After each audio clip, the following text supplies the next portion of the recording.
जादुई आम का घर। निशा बहुत छोटी थी जब उसकी माँ का देहांत हो गया था। निशा की माँ के जाने के बाद निशा के पिता राजू अकेले निशा की देखभाल किया करते थे।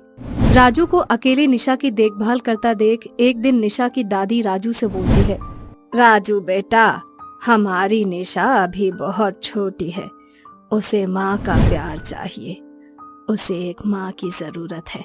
तू अकेले इसे माँ और बाप का प्यार नहीं दे सकता। पर माँ आप तो जानती है ना कि एक सौतेली माँ आखिर सौतेली ही होती है। वो कभी भी किसी और के बच्चे को अपने बच्चे की तरह प्यार नहीं दे सकती। बेटा, ये सब कुछ बस कहने की बात है, सारी सौतेली माँ एक जैसी नहीं होती।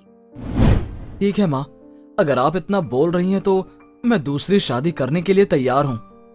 राजू के हाँ बोलते ही निशा की दादी राजू की दूसरी शादी पूजा नाम की एक लड़की से करवा देती है।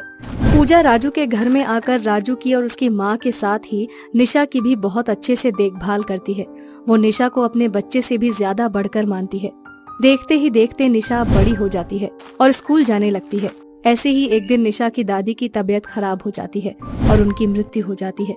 दादी की मृत्यु होने के कुछ दिनों बाद ही पूजा को पता चलता है कि वो माँ बनने वाली है। क्योंकि पूजा माँ बनने वाली होती है और घर में कोई नहीं होता, इसीलिए निशा अपने स्कूल से छुट्टी ले लेती है और अपनी माँ की देखभाल करने लगती है।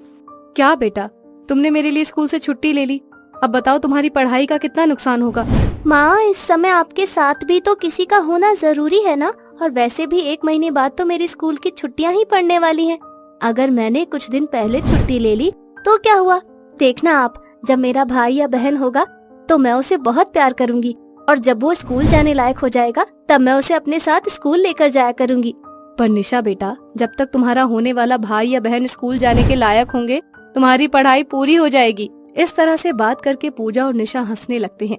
तभी गांव की एक पड़ोसन पूजा के घर आती है और उन दोनों माँ बेटी के बीच इतना प्यार देखकर वो पूजा को भड़काने लगती है।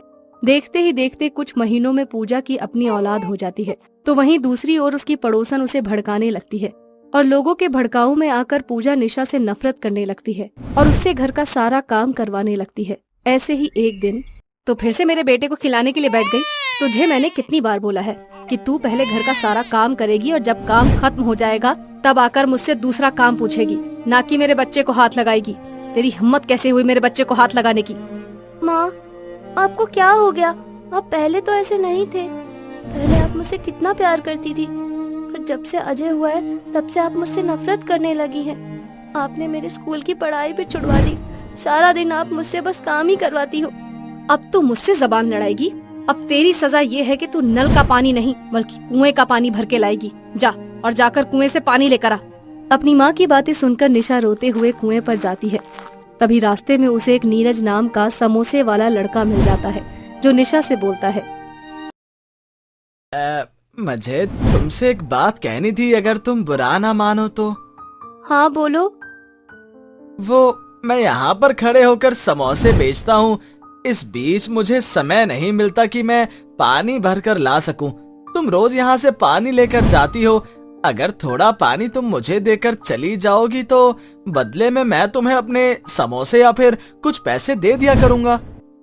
बस इतनी सी बात? पानी पिलाना तो पुण्य का काम होता है, इसके लिए तुम्हें मुझे कुछ देने की जरूरत नहीं है। मैं तुम्हें रोज पानी पिला दिया करूंगी। इतना बोलकर निशा नीरज को पानी देकर चली जाती है। अब ये सिलसिला इसी तरह से शुरू हो जाता है। अब निशा जब भी कुएं से पानी भरने के लिए जाने लगती तो घर जाने से पहले वो थोड़ा पानी नीरज को दे देती और उसके साथ अपने सुख दुख बांटने लग जाती है। देखते ही देखते वो दोनों एक दूसरे से प्यार करने लगते हैं। परंतु एक दिन पूजा उन दोनों को एक साथ देख लेती है। जब निशा घर आ जाती है तो पूजा निशा को मारते हुए उससे बोलती है, तो आ गई अपने यार से मिलकर? अरे बेशरम कुलच्छणी, तुझे शर्म नहीं आती अपने साथ साथ हम लोगों का मुंह काला करवाते हुए? अरे तुझे अगर इतनी ही जल्दी है शादी करने की तो अपने बाप से क्यों नहीं बोल देती? ऐसे किसी और के साथ गुलछर्रे क्यों उड़ा रही है? माँ, मैं नीरज से प्यार करती हूँ और नीरज भी मुझसे प्यार करता है। आप हम दोनों के प्यार को इस तरह से गाली नहीं दे सकती। पूजा निशा को भला बुरा बोल ही रही होती है कि तभी वहाँ पर राजू आ जाता है और उसे ये सब कुछ पता चल जाता है। तो वो पूजा को डांटते हुए उससे बोलता है, ये मेरी बेटी की जिंदगी है, उसका जिससे बात करने का दिल करेगा वो उससे बात करेगी। अगर वो उस समोसे वाले लड़के से प्यार करती है तो अपनी बेटी की शादी मैं उसी से करूंगा। और अगर तुमने अब मेरी बेटी से कभी भी इस आवाज में बात की तो मैं तुम्हें तुम्हारे बेटे के साथ इस घर से निकाल दूंगा, समझी तुम? इतना बोलकर राजू वहां से चला जाता है और अपनी बेटी की शादी करवाने के लिए गांव से बाहर जाकर कमाने लगता है। परंतु इसी बीच शादी से कुछ दिन पहले ही नीरज का एक एक्सीडेंट हो जाता है जिसमें उसकी मौत हो जाती है। उसके मरने के बाद पूजा का अत्याचार निशा पर और भी ज्यादा बढ़ जाता है। अब निशा पूरी तरह से अकेली हो जाती है। तो वहीं दूसरी ओर जब ये बात राजू को पता चलती है तो राजू को भी सदमा लग जाता है और वो अपाहिज हो जाता है। निशा के ऊपर अब मानो दुखों का पहाड़ टूट चुका हो। इसीलिए वो रोती हुई माता रानी के मंदिर में जाती है और माता रानी से बोलती है, हे माता रानी, आपने मेरी किस्मत में इतना दुख क्यों लिखा है? अगर आपको मुझसे लोगों को अलग ही करना है तो लोगों को मेरी जिंदगी में लाते ही क्यों हो? इससे तो अच्छा आप मुझे ही मार डालो। इतना बोलकर निशा माता रानी के चरणों के आगे अपना सर पटकने लगती है।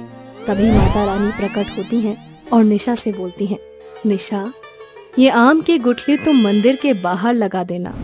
2 दिन के अंदर ये गुठली आम के घर में तब्दील हो जाएगी। वह एक जादुई आम का घर होगा। उस घर में जाने के बाद तुम्हारी सारी दुख तकलीफ दूर हो जाएगी। ये जादुई आम का घर तुम्हारी हर मनोकामना पूरी करेगा और तुम्हें हर पल एहसास रहेगा कि मैं तुम्हारे साथ हूँ। इतना बोलकर माता रानी गायब हो जाती हैं और निशा आम की गुठली को मंदिर के पीछे गाड़ देती है। 2 दिन बाद जब निशा मंदिर के पीछे जाती है तो सच में उसके सामने एक जादुई आम का घर होता है। आम के घर में बहुत सारे सोने चांदी और ऐशो आराम की हर वो चीजें होती हैं जो एक इंसान के लिए जरूरी होता है। जिसके बाद निशा अपने पिता को लेकर उस घर से निकल जाती है और आम के घर में रहने लगती है। देखते ही देखते कुछ ही दिनों में राजू ठीक हो जाता है और हमेशा जादुई आम के घर की मदद से गरीबों की मदद करता है और साथ ही उसकी बेटी गरीबों में पैसे भी बांटती है। जब ये बात पूजा को पता चलती है तो वो निशा के आम के घर में जाती है। जब उस घर में कोई नहीं होता तो उस घर के अंदर जाने के बाद पूजा जादुई आम के घर से बोलती है, जादुई आम के घर, मुझे भी निशा की तरह अमीर बना दो और अब इस घर की मालकिन मुझे बना दो। पूजा के ये बोलते ही पूजा के सामने सांप, बिच्छू और शेर आ जाते हैं और उसी समय निशा भी आ जाती है। ये सब देखकर निशा जादुई आम के घर से बोलती है, हे जादुई आम के घर, ये मेरी माँ है, इनसे गलती हो गई, अब से ये लालच नहीं करेंगी। इन्हें अपनी गलती का एहसास हो चुका है। इन सभी जानवरों को एक बार फिर से गायब कर दो और इनकी जान बख्श दो। निशा के ये बोलने पर सारे जानवर वहाँ से गायब हो जाते हैं। जिसके बाद पूजा को अपनी गलती का एहसास हो जाता है और निशा उसे माफ कर देती है। जिसके बाद निशा एक बार फिर से अपने माता पिता और छोटे भाई के साथ आम के घर में खुशी खुशी रहने लगती है।